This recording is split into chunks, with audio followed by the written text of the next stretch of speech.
Here are the top news from around the world.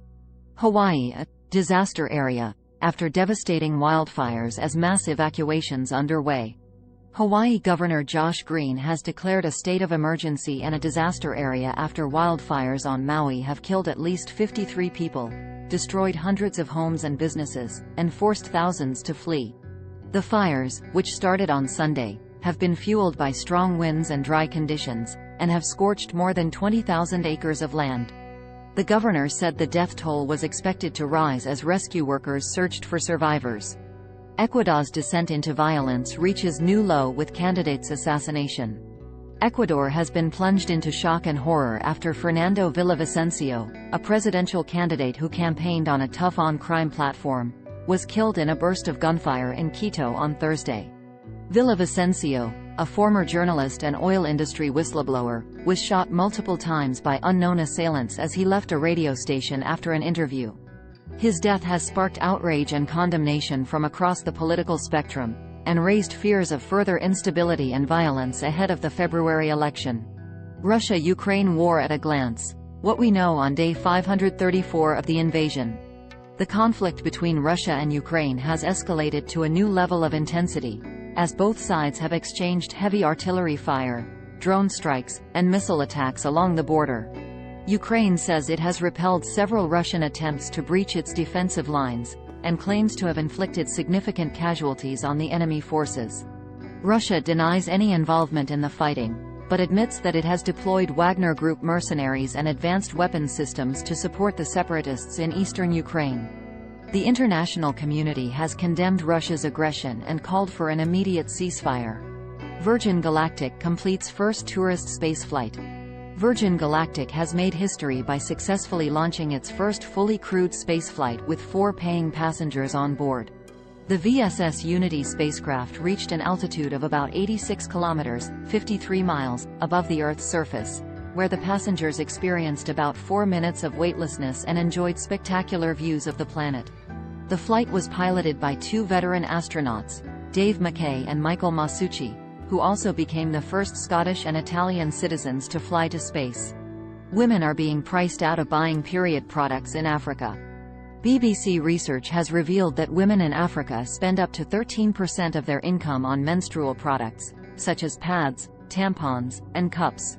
The high cost of these products, coupled with the lack of access to clean water and sanitation facilities, poses a serious challenge for millions of women and girls who struggle to manage their periods safely and hygienically. The BBC also found that many women face stigma, discrimination, and violence because of their menstruation, and that some resort to using unsafe alternatives, such as rags, leaves, or newspapers. Trump pleads not guilty to latest federal charges. Former U.S. President Donald Trump has pleaded not guilty to new federal charges of obstruction of justice and witness tampering in connection with his alleged role in inciting the deadly Capitol riot on January 6.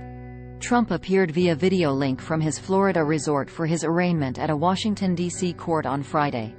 He is accused of trying to interfere with the congressional certification of Joe Biden's election victory by pressuring officials and lawmakers to overturn the results or delay the process. Yandex founder slams Russia's barbaric war. Arkady Volozh, the founder and CEO of Yandex, Russia's largest internet company, has slammed his country's involvement in the war against Ukraine as barbaric and unacceptable, in a rare public criticism of the Kremlin's policies. Volozh, who is widely regarded as one of Russia's most influential tech entrepreneurs, said he was ashamed of what Russia was doing to its neighbor, and urged his fellow citizens to speak out against the aggression. He also expressed solidarity with Ukraine and its people, saying they deserved peace and freedom. UK considers tighter rules on investment in China after US clampdown. The UK government is considering imposing stricter rules on British companies that invest in China, following a similar move by the US administration earlier this week. The U.S. announced on Wednesday that it would ban American investors from buying shares in 59 Chinese companies that are linked to the country's military or surveillance sectors. The UK is reportedly looking at expanding its own list of banned entities, which currently includes 37 Chinese firms, and introducing new legislation to protect national security and human rights. Biden bans range of U.S. high-tech investments in China, citing national security risk. U.S. President Joe Biden has signed an executive order that bans American investors from buying or selling securities in a range of Chinese companies that pose a national security risk to the U.S.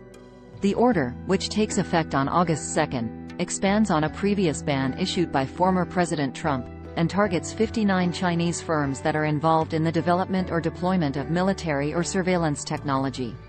The order also gives the U.S. Treasury Department the authority to add more companies to the list in the future. Argentina election campaigns suspended after 11-year-old killed in robbery. Argentina's political parties have agreed to suspend their campaigns for the upcoming midterm elections after an 11-year-old boy was shot and killed during a robbery in Buenos Aires on Thursday. The boy, identified as Santino Ojeda, was walking with his mother and sister when two armed men on a motorcycle tried to snatch his mother's purse. One of the robbers fired a shot that hit Santino in the chest, killing him instantly. The incident has sparked outrage and grief across the country, and prompted calls for tougher action against crime and violence. Please subscribe our YouTube channel for more news.